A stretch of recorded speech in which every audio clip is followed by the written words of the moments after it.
First Lieutenant Thorne Blackwood hadn't slept in 36 hours, and the synthetic caffeine tablets were starting to give him the sensation that his eyeballs might detach and float away at any moment. Such was life as security chief on Proxima Station, humanity's furthest permanent outpost from Earth, a glorified tin can orbiting a temperamental red dwarf star. Lieutenant, sensors are picking up an anomaly at bearing 47 Mark 223, announced Ensign Phelps, her voice carrying the forced alertness of someone also running on stimulants and spite. Blackwood pinched the bridge of his nose, willing his synapses to fire in something approximating the correct sequence. Define anomaly, Ensign. In this sector, that could mean anything from a cosmic dust bunny to a space-time hiccup. Unknown vessel, sir. It just appeared. No warp signature, no acceleration vector, just suddenly there. That got Blackwood's attention. The holographic display confirmed Phelps' report. A ship of unfamiliar configuration had materialized approximately 20,000 kilometers from the station. The vessel was sleek, almost organic in design, with none of the utilitarian bulkiness characteristic of human ships. "Hail them," Blackwood ordered, feeling the familiar prickle of adrenaline cutting through the fog of fatigue. "No response, sir. I've tried all frequencies, including the first contact protocol package." Blackwood tapped his comm badge. "Blackwood to Dr. Patel. We have a situation." Dr. Arjun Patel, Proxima Station's administrator and chief scientist, responded with the sunny disposition of someone who regularly got a full 8 hours of sleep. "What seems to be the problem, Lieutenant?" "Unidentified vessel has appeared off our port bow, ignoring all hails. Recommend we go to security condition yellow." "Unnecessary escalation, Lieutenant," Patel replied, his voice carrying that particular tone of academic condescension that made Blackwood contemplate the physics of shoving someone out an airlock. "They've traveled a long way. Perhaps their communication systems are simply incompatible with ours. I'm coming to the command center." As the comlink closed, Blackwood muttered to himself, "Sure, or perhaps they're contemplating which part of our station would look best mounted on their trophy wall." The ship began moving toward the station with unnatural precision. No course corrections, no acceleration curve, just a constant velocity approach that screamed, "Advanced propulsion system." As it drew closer, the ship's true scale became apparent, nearly 3 times the size of Proxima Station itself. "Still think this is a social call, Doctor?" Blackwood asked as Patel entered the command center, eyes wide at the holographic representation of their visitor. Before Patel could respond, the entire station shuddered as an invisible force took hold. "We're being scanned," reported Ensign Phelps, fingers dancing across her console. "It's unlike anything in our databases. The energy signature is penetrating all our shielding, as if it weren't even there." "Fascinating," whispered Patel, earning a glare from Blackwood. "Security condition red," Blackwood ordered, overriding Patel's objection before it could form. "All personnel to emergency stations, armed defensive systems, but hold fire unless I give the order." He turned to Patel, his expression grim. "Doctor, whoever our visitors are, they just bypassed every security protocol we have without so much as a by your leave. In human culture, we call that breaking and entering." The main communication screen suddenly activated of its own accord, displaying what could only be described as a face, though one that evolution had taken in drastically different directions than humanity's. 4 eyes arranged in a diamond pattern blinked independently above what might generously be called a mouth, surrounded by fine, almost crystalline structures that shifted color as the being spoke. "Greetings, human outpost," the being said, in perfect, unaccented English. "I am Ambassador Vex'lor of the Keldari Ascendancy. We have been observing your species for some time and find you worthy of further study." Ambassador Vex'lor materialized in Proxima Station's conference room with 4 Keldari in what were unmistakably military uniforms. The ambassador stood nearly 7 feet tall, with a slender build that somehow conveyed both fragility and immense strength. The crystalline structures around their face shifted from blue to green as they surveyed the room. Dr. Patel stepped forward, beaming with enthusiasm. "Ambassador Vex'lor, welcome to Proxima Station. I am Dr. Arjun Patel, Station Administrator, and this is our security chief, First Lieutenant Thorne Blackwood. Yes, your hierarchical designations have been noted in our preliminary assessment, Vex'lor interrupted, their voice melodic yet somehow mechanical. Your nominal authority structure is most interesting for a species at your development stage.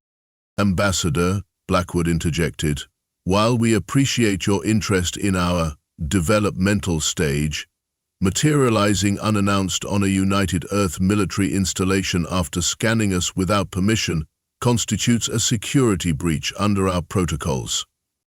Vex'lor's sensory crystals flickered to a deep purple, and a sound emerged that took Blackwood a moment to recognize as laughter. How delightfully provincial, Vex'lor said. Your species maintains the charming illusion that permission is relevant to scientific observation. Like primitive tribes believing that photographs steal their souls. They gestured elegantly with a six-fingered hand. But I assure you, Lieutenant, had our intentions been hostile, your station would have ceased to exist 17.3 minutes ago at the moment of our arrival. That's not as reassuring as you might think, Ambassador, Blackwood replied dryly. Perhaps we should discuss the purpose of your visit, Ambassador, Patel suggested. This is not first contact, Dr. Patel, Vex'lor corrected. The Keldari Ascendancy has been observing humanity for approximately 73 of your years. What occurs today is merely the next logical step in our assessment. Assessment for what purpose? Blackwood asked sharply. To determine humanity's potential value to the galactic community, of course, Vex'lor replied, as if explaining a simple concept to a particularly slow child. All emergent spacefaring species are evaluated for their potential contributions, or threats, before formal introduction to the wider galactic society. One of the Keldari guards stepped forward, presenting Vex'lor with a translucent device that projected holographic data into the air. Vex'lor studied it briefly before continuing. Your species presents a fascinating paradox. Technologically underdeveloped, yet unusually adaptive. Physically unimpressive, yet curiously resilient. Intellectually limited, yet occasionally innovative. You are, in many ways, an evolutionary puzzle. Thank you, I think, Dr. Patel responded uncertainly. It was merely an observation, not a compliment, Vex'lor clarified. The purpose of our visit is to resolve certain anomalies in our data regarding human capability metrics. Specifically, your species' response to pressure scenarios appears to defy standard predictive models. Pressure scenarios, Blackwood repeated flatly. You mean combat? Vex'lor's crystals shifted to an approving yellow. Precisely, Lieutenant. Your perceptive capacity exceeds your species' baseline. Another interesting anomaly. Yes, we have extensive data on human conflicts across your bloody history, but simulated scenarios provide incomplete models. Direct observation under controlled conditions will yield more definitive results. Ambassador, if you're suggesting what I think you're suggesting, a small-scale confrontation under controlled conditions, Vex'lor confirmed casually. Nothing to be concerned about. The casualty rate has been calculated to remain within acceptable parameters. There is no acceptable parameter for casualties in a peaceful scientific exchange, Dr. Patel exclaimed, finally catching up to what Blackwood had already realized. Oh, Vex'lor's crystals pulsed with that unsettling purple amusement again. Then perhaps you should explain your species' numerous experiments involving lethal force against your own kind. Before either human could respond, the lights throughout the station flickered ominously. Blackwood's comm badge chirped with an incoming emergency signal. This, said Vex'lor with what could only be described as scientific satisfaction, is where the interesting variables begin to manifest. The emergency lighting cast everything in a bloody red glow as Blackwood sprinted down the corridor toward the station's operations center, cursing fluently in 3 languages. Behind him, Dr. Patel struggled to keep pace, while Ambassador Vex'lor glided along with uncanny smoothness, showing neither exertion nor concern. Station-wide power fluctuations, critical systems failing over to emergency backups, Blackwood reported as they ran, classic precursor to a boarding action. A boarding what? Patel gasped. The lieutenant's analysis is correct, though incomplete. Vex'lor interjected calmly. This is not merely a boarding action, but a comprehensive assessment of human response dynamics under controlled duress. Blackwood skidded to a halt, drawing his sidearm and pointing it directly at Vex'lor's central eyes. Call it off. Now. Vex'lor regarded the weapon with mild interest. Fascinating. Your threat display includes pupil dilation, increased respiration, and elevated skin conductivity, yet your aim remains remarkably steady despite your fatigue state. I'm not a goddamn science experiment, Blackwood snarled. Call it off. I'm afraid that's not possible, Vex'lor replied. The assessment parameters were established and approved by the Keldari High Conclave. The data must be collected. And if we refuse to participate? Patty demanded. Species unwilling to defend themselves are typically designated as protected resources rather than sovereign entities, Vex'lor said. Their development is guided by more capable species. So either we fight your assessment team, or humanity gets classified as galactic pets, Blackwood summarized with grim understanding. Vex'lor's crystals pulsed with purple amusement.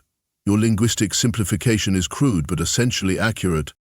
Blackwood's comm badge chirped. Lieutenant, we've got intruders in sections 12 through 37. They just appeared out of nowhere. Security teams are engaging, but we're outmatched. These aliens have some kind of personal shielding and weapons that... The communication cut off with an ominous crackle. How many of your people are on my station? Blackwood demanded. A standard assessment unit, Vex'lor replied. 48 combat specialists under Commander Xantex, one of our most efficient tacticians. The assessment parameters call for a 301 force advantage in favor of the testing authority. This isn't an assessment, he growled. It's a slaughter. On the contrary, Vex'lor corrected, the parameters are precisely calibrated to be challenging but theoretically survivable. A no-win scenario would provide no useful data on your maximum performance envelope. The station shuddered as a distant explosion echoed through the corridors. Emergency klaxons began to wail. Blackwood to all security personnel, the lieutenant barked into his comm badge, lowering his weapon reluctantly. This is not a drill. We have hostile forces throughout the station. Defensive Protocol Omega-7, I repeat, Omega-7. An interesting designation, Vex'lor observed. Your historical records indicate that protocol involves distributed resistance rather than centralized defense. Blackwood ignored the alien, turning to Patel. Doctor, initiate civilian emergency protocols. Get non-essential personnel to the designated safe zones. Lieutenant, surely there's a diplomatic solution, Patel began. The time for diplomacy ended when they sent boarding parties, Doctor. Blackwood cut him off. Now we're in survival mode. Indeed, agreed Vex'lor, their crystals glowing with scientific excitement. Now the true assessment begins. I look forward to observing how long your resistance lasts before the inevitable biological and psychological breaking points are reached. Blackwood gave the alien ambassador a smile that contained absolutely no humor. You know what, Ambassador? So do I. The first 6 hours of the Keldari assessment proceeded exactly as their models had predicted. Their combat specialists secured the station's primary control nodes, the operations center, power distribution hub, and main life support. What their models had failed to predict was that Lieutenant Blackwood never intended to defend those positions in the first place. Status report, Blackwood demanded, wincing as a medic treated the plasma burn on his left shoulder. They'd established a makeshift command post in Maintenance Sublevel C, a cramped maze of access tunnels and utility conduits. We've lost the main ops center and primary systems control, reported Ensign Phelps.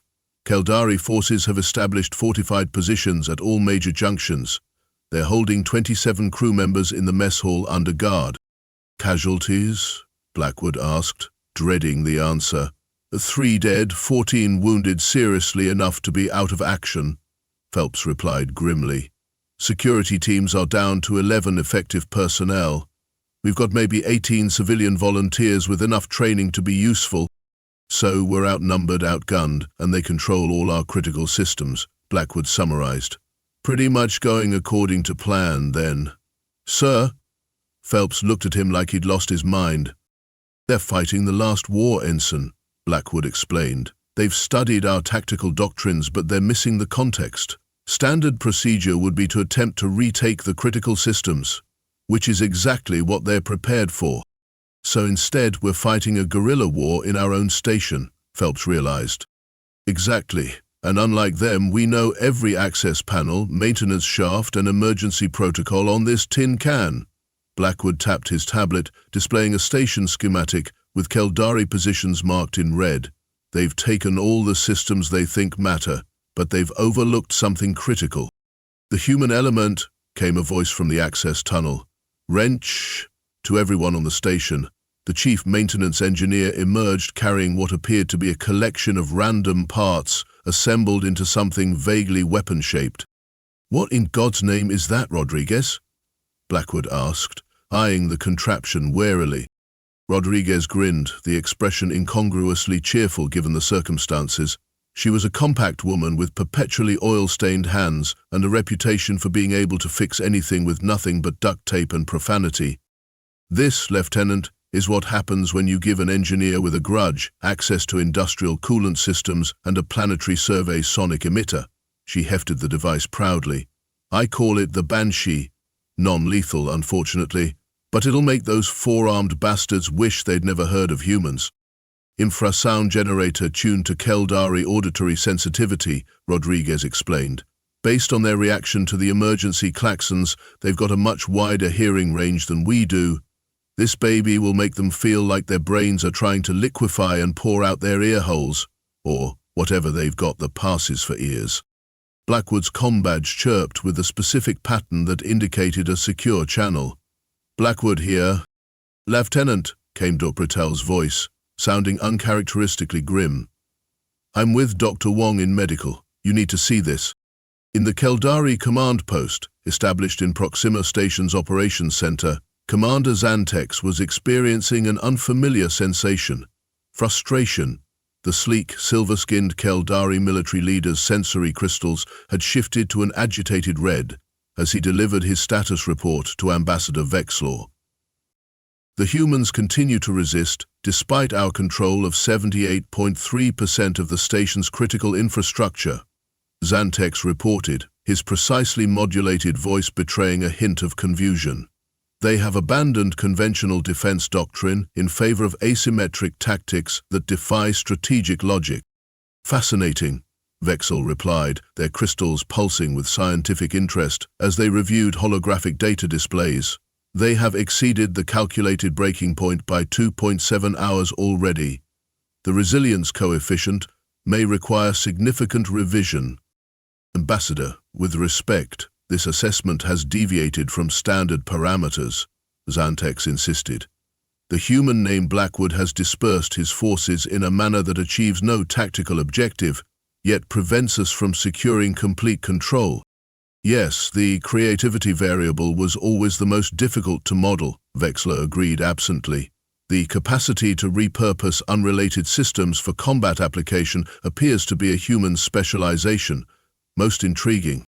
Xantex's frustration crystals flared brighter.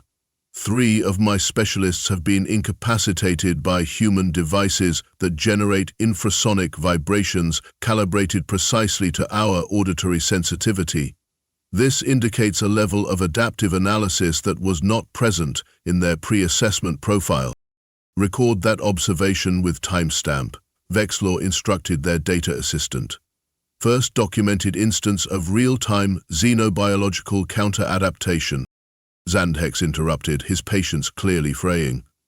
Ambassador, my specialists report increasing difficulty maintaining optimum performance levels. We are approaching the duration limits established in the assessment protocols. That is precisely the point of this exercise, Commander, Vex'lor replied with the calm superiority of a scientist addressing a particularly dense student. All previously assessed species have biological and psychological breaking points that follow predictable patterns. Sentient beings, when subjected to sufficient pressure, invariably reach a threshold beyond which continued resistance becomes impossible. And the humans? Vex'lor's crystals shifted to a thoughtful blue. According to our pre-assessment models, based on their physiological limitations, humans should have surrendered or become combat ineffective approximately 4.3 hours ago. The fact that they continue to function at 67% combat efficiency despite sleep deprivation, physical injuries, and tactical disadvantage represents a significant anomaly. On the holographic display showing Lieutenant Blackwood's last encounter with Keldari forces, Vex'lor froze the image on the human's face. Despite obvious exhaustion, dark circles under bloodshot eyes, stress-induced pallor, micro-tremors in facial muscles, there was something in the human's expression that the Keldari found difficult to categorize. They are suffering, Vex'lor observed clinically, yet they persist. Most curious. A subordinate approached Xantex, delivering a report that caused the commander's crystals to shift to an alarmed orange. Ambassador, the humans have initiated a counter-offensive, Xantex reported with evident disbelief. They are attempting to reclaim the environmental control sector using sonic weapons and some form of aerosolized chemical agent that degrades our sensor capabilities. Vex'lor's four eyes blinked in sequence, a sign of intense interest. Escalation despite diminished resources. The theoretical breaking point has been shattered. Their crystals pulsed with excitement. Commander, implement Phase 3 testing protocols. I want to observe human response to maximum pressure scenarios. As you command, Ambassador, though I must note that Phase 3 has resulted in complete subject elimination in 73% of previous assessments. The data must be comprehensive, Vex'lor replied dismissively. The conclave requires complete understanding of human combat parameters. Eliza Wong, the station's chief medical officer, examined a fallen Keldari soldier in the makeshift lab they'd established. Their cardiovascular system operates at nearly twice the efficiency of ours. Muscle fiber density approximately 1.7 times human baseline. Reaction time roughly 1.3 times faster than our best-trained personnel, she explained to Blackwood. So they're superior in every way, Rodriguez muttered. Great pep-talk, Dark. Not quite, Wong corrected. They're optimized for efficiency, not endurance. Their entire physiological system is calibrated for peak performance over short duration. I found evidence of significant metabolic strain in this specimen, suggesting they're not designed for extended combat operations. Blackwood's eyes narrowed. You're saying they're sprinters, not marathon runners. Precisely, Wong confirmed. And, based on the biochemical markers I've identified, I'd estimate they're approaching their own endurance limits. They expected this assessment to be over within the first 6 hours. But we're still fighting, Blackwood said, a slow smile spreading across his face. Indeed, Dr. Patel interjected. Ambassador Vex'lor appears increasingly confused by this fact. During my last interrogation session, they repeatedly asked how our personnel are maintaining combat effectiveness despite physical injuries and sleep deprivation. Where is the ambassador now? Blackwood asked. Observing from the operations center, they've been meticulously recording everything. Our tactics, responses, even our expressions during combat. Patel shook his head. It's as if this entire horrific situation is nothing more than a laboratory experiment to them. That's exactly what it is, Blackwood replied grimly. And we're about to throw off their results. He turned to Rodriguez. How many of those sonic weapons can you build? Given access to the right parts, maybe 5 or 6, she replied. Get started. Dr. Wong, I need stimulant packs, whatever you can spare, that will keep our people functioning. Wong frowned. Lieutenant, most of our personnel have already been awake for nearly 48 hours. Even with stimulants, human physiology has limits. Blackwood's smile held absolutely no humor. That's what the Keldari are counting on, Doctor. Let's prove them wrong. Hour 12 of the assessment brought new challenges as the Keldari released hunter drones that could phase through barriers, forcing the human defenders to constantly relocate. However, the Keldari forces were showing increasing signs of strain. Vex'lor was conducting a routine examination of captured human supplies when they discovered something troubling. Commander, analyze these containers, Vex'lor ordered. holding up a canister of emergency stimulants and a packet of military-grade caffeine concentrate. Xanthex scanned the items, his crystals shifting to alarmed yellow. Chemical stimulants, highly potent. The humans are drugging themselves? Fascinating, Vex'lor murmured. They are deliberately poisoning their own systems to extend combat functionality. This explains the anomalous endurance readings. A human prisoner, a junior technician captured in the initial assault, laughed weakly from where she was restrained nearby. Something amuses you? Vex'lor inquired. You think that's bad? The technician rasped. You should see what Lieutenant Blackwood does during inventory week. Man hasn't slept more than 4 hours a night for the past decade. We have a betting pool on whether he's actually human or some kind of caffeine-prevented android. Vex'lor's crystals shifted rapidly between colors of confusion and scientific interest. This is standard practice? Deliberate chemical alteration of optimal biological functions? Welcome to humanity, Four Eyes, the technician replied with a pained smile. We don't have an off switch. Vex'lor turned to Xanthex. Our models did not account for this variable. Willing biological self-sabotage for extended combat effectiveness defies all rational species behavior patterns. Ambassador, Xanthex reported urgently, we're detecting human activity in sections we've already secured. They appear to be reconfiguring environmental systems to create zones inhospitable to our physiology. Impossible, Vex'lor stated. They've been fighting for 12.7 hours continuously. Their cognitive functions should be severely degraded by now. Another Keldari officer approached with a tablet. Ambassador, we've intercepted internal communications. The humans they're planning a counterattack. Their tactical algorithms are becoming more effective, not less, despite increased fatigue. They are adapting, Vex'lor realized with growing concern. The stress is enhancing their cognitive patterns rather than degrading them. This contradicts all established xenobiological principles. Suddenly, the station's environmental alarms blared as emergency bulkheads began slamming shut throughout the station, fragmenting the Keldari forces into isolated pockets. What's happening? Vex'lor demanded. The humans have overridden the environmental controls, Xanthex reported, his crystals now flashing urgent red. They're venting atmosphere in sections containing our forces while maintaining micro-bubbles of atmosphere around their own personnel. Vex'lor's four eyes widened in simultaneous surprise, a rare display of genuine shock. They would risk decompression of their own habitat to defeat us? The calculated risk tolerance for this species is being exceeded by factors of... The ambassador's analysis was interrupted as the lights suddenly failed, plunging the operations center into darkness before emergency lighting activated. On every screen in the center appeared the face of Lieutenant Blackwood, exhausted, injured, but with an expression that Vex'lor's cultural translation matrix finally identified with alarm. Predatory satisfaction. Attention Keldari forces. Blackwood's voice echoed through the station's communication system. This is Lieutenant Thorne Blackwood. You've been assessing us for about 18 hours now.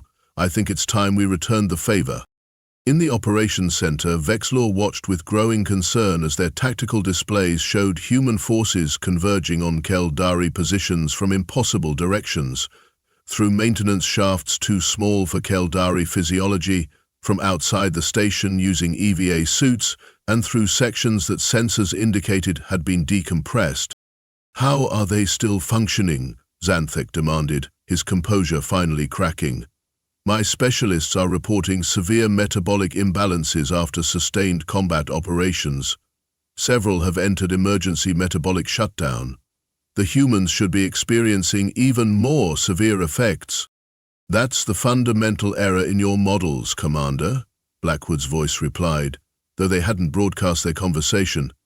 Dr. Wong figured out your communication frequencies hours ago, by the way. You're assuming humans operate like Keldari, with predictable, efficient biological parameters. Vex'lor moved toward the communication console. Lieutenant Blackwood, your species has performed admirably in this assessment. The data collected has been most illuminating. I propose we conclude the exercise and... That's not how this works, Ambassador, Blackwood interrupted, his voice hardening. You don't get to call time out when your experiment starts failing. We're just getting started. Throughout the station, the remaining human defenders launched a coordinated counterattack. Rodriguez's sonic weapons disrupted Keldari neural functions.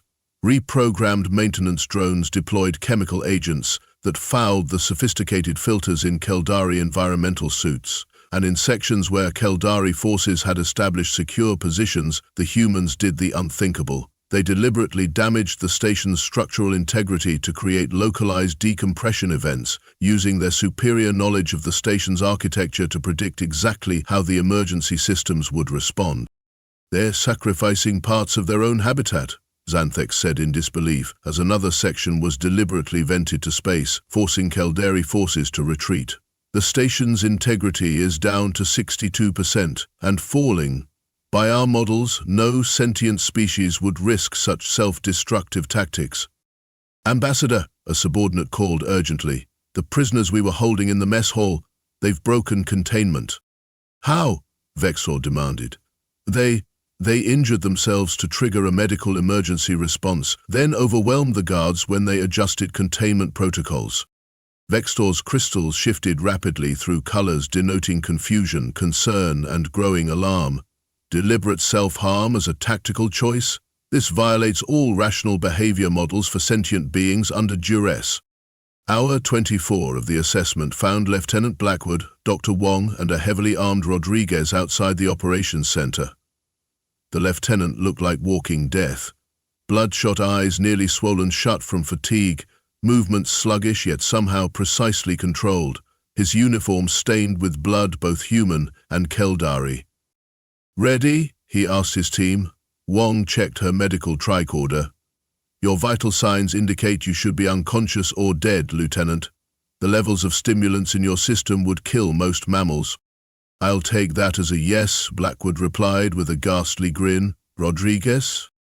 The engineer patted her jury-rigged weapon. Banshee 2 is ready to sing, sir. This version should put them down without permanent damage, probably. Doc? Wong sighed, injecting Blackwood with yet another stimulant. This is the last one I can safely give you, Lieutenant. After this, your heart might actually explode. Noted. Blackwood rolled his shoulders. Let's finish this assessment. The final assault on the operations center was brief but intense.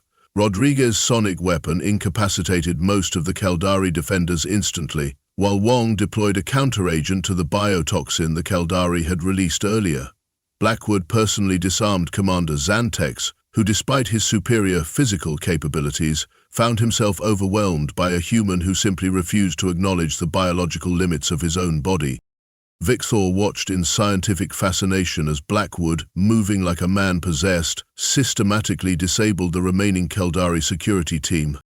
Impossible, the ambassador murmured. Your endocrine levels should have induced system failure hours ago. Your cognition should be severely impaired by sleep deprivation. Your injuries alone should have triggered shock response. Blackwood grabbed Vex'lor by their environmental suit and pulled the ambassador close. The human's eyes were bloodshot, his pupils unnaturally dilated from stimulants, yet his gaze was terrifyingly focused. That's the thing you folks don't understand about humans, Ambassador, Blackwood said, his voice a hoarse rasp. We don't have a goddamn off switch during combat. We just keep going until either we win or we're dead. The Proxima Incident, as it came to be known, fundamentally altered the Galactic community's understanding of humanity. The ancient archivist's narration continues. The Keldari assessment team, for the first time in their 12,000-year history of species evaluation, formally requested termination of the assessment due to unpredicted subject persistence beyond all rational behavioral models. The archival footage shows Ambassador Vex'lor addressing the Galactic conclave, their crystals shifting to respectful blue as they presented their findings.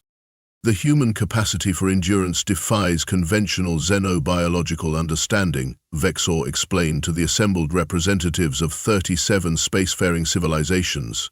When standard species assessment protocols were applied, humans not only survived the expected duration, but continued effective resistance for 400% longer than their biological parameters should have allowed. The footage shifts to Lieutenant Blackwood, now wearing the formal uniform of Earth's diplomatic corps, addressing the same assembly years later. "Humanity doesn't respond to pressure the way most species do," Blackwood explained. "Where others reach a breaking point and surrender to preserve themselves, humans have evolved to become more effective under pressure. It's not that we're stronger or smarter, we're just too stubborn to know when we're beaten." The ancient archivist reappears in the holographic projection. Following the Proxima Incident, the Galactic Conclave revised its species assessment protocols to exclude humans from standard testing methodologies. The Keldari Ascendancy, in a historic first, issued a formal apology and reparations for the assessment and entered into a mutual defense treaty with Earth. The hologram shows scattered headlines from across the galaxy. "Humans, the species without an off switch." Earth military advisors now highest-paid specialists in Orion Arm. Keldari evolutionary biologists still baffled by human endurance. Perhaps most telling, the archivist concludes, is the now standard inclusion of human personnel in critical defense positions throughout the galaxy. As Commander Xantex himself noted in his final assessment, when facing existential threats, logical species will calculate when surrender becomes the optimal survival strategy. Humans, however, appear to lack this calculation entirely. This makes them simultaneously the most irrational and most valuable combat allies in known space. The recording ends with a final image of Lieutenant Blackwood, older and decorated with the honors of a dozen worlds, teaching at the Galactic Military Academy. On the wall behind him hangs a simple plaque with what became humanity's unofficial motto, "Among the Stars."